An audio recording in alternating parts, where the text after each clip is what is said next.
তিন দিবসীয় কর্মবিরতির শেষ দিনেও সরকার থেকে কোনো সাড়া মেলেনি রাষ্ট্রীয় স্বাস্থ্য মিশন কারিগরি কর্মচারীদের। তৃতীয় দিনেও জমজমাট ভিড়ে তিন দিবসীয় ধর্ণা কার্যসূচি সম্পন্ন হয়েছে রাজ্য ও জেলার সঙ্গে দক্ষিণ করিমগঞ্জের নিলামবাজার হাসপাতালেও। যদিও সরকার থেকে সাড়া মেলেনি, তবে ন্যায্য দাবি আদায়ে লড়াই থেকে সরছেন না বলে অন্তিম দিনে লড়াকু মানসিকতায় প্রকাশ করলেন নিলামবাজার হাসপাতাল চত্বরে আন্দোলনরত স্বাস্থ্যকর্মীরা।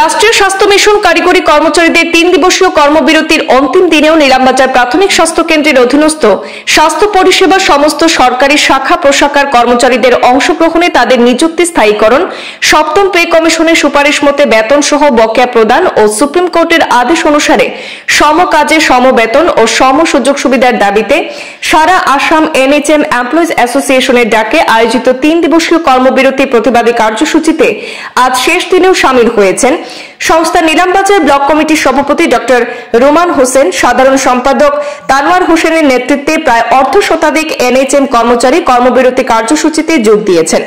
এতে দেখা গেছে কালীগঞ্জ হাসপাতাল থেকে যোগ দিয়েছেন ডক্টর দীপক কুমার দাস ও নজরুল ইসলাম, মনসাঙ্গন হাসপাতাল থেকে সঞ্জীব পাল, শ্রীগৌরী থেকে জিন্না মোহাম্মদ, রানীবাড়ী হাসপাতালের GNM এবং কচুয়াধাম থেকেও আন্দোলনের প্রতিনিধিত্ব ছিল।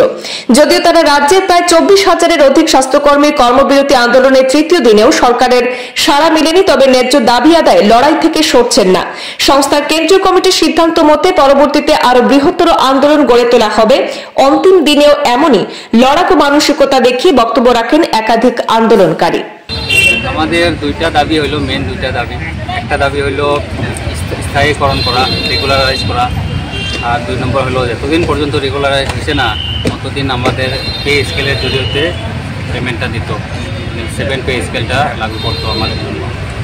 আর যদি এই তিন দিন আমরা কার্যসূচি করলাম, আজকে 3 নম্বর দিন, যদি এরপরেও সরকারের কিছু একটা সিদ্ধান্ত গ্রহণ না নেয় তখন আমরা কমিটি মিট করতাম, কমিটি স্টেট কমিটি ডিসিশন দিত, ওই মধ্যে আমরা আগামী কার্যসূচি হাতে নিতাম।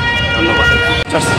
আমি 2006 থেকে NHMৰ অধীনে কাম কৰি থাকি আৰু আমাৰ যেগুলা পাৰ্মানেণ্ট ষ্টাফ আছে ষ্টাফগুলোর লগে আমার বেতনের বহুত বৈষম্য আছে আর সরকারের কাছে অনুরোধ থাকলো যাতে আমার নিয়মীয়করণ করে চাকরি না হলে যে সম কাম সম বেতন হিসাবে আমার সুবিধা দেয়, ওইটা সরকার কাছে আমার বিনতি।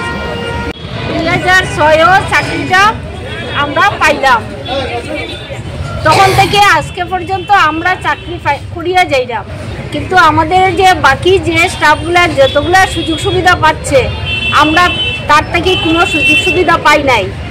তো এখন আমরা সরকারের কাছে আমাদের একটাই দাবি যে তারা যেভাবে যতটুকু সুবিধা পাচ্ছে আমরা সেই সুবিধাটুকু দেওয়া হোক। আমরা 2006 থেকে যে চাকরি করিয়া যাইলাম, আজকে তো আমরা যাওয়ার প্রায় সময় হয়ে গেল, কিন্তু আমরা আজকে চাকরি থেকে যখন বেরিয়ে যাইমো আমরা না আছে সামনে দিয়ে হাঁটার রাস্তা, না আছে পিছন দিকে হাঁটার রাস্তা, আমরা কিভাবে দিনগুলো কাটাইতাম? সরকারে যদি এইটুকু চিন্তাধারা না করেন তা আমরা এতদিন সরকারের বড় কাজ করিয়া কি পাইলাম? সরকারে আমরা নিয়ে একটু চিন্তাধারা করুক। মেইন ডিমান্ড আপনার রেগুলারাইজ আমরা কমসে কম মানে আর কি একটা রেগুলার করার চিন্তাধারা করুক, যাতে আমরা বাঁচতে পারি।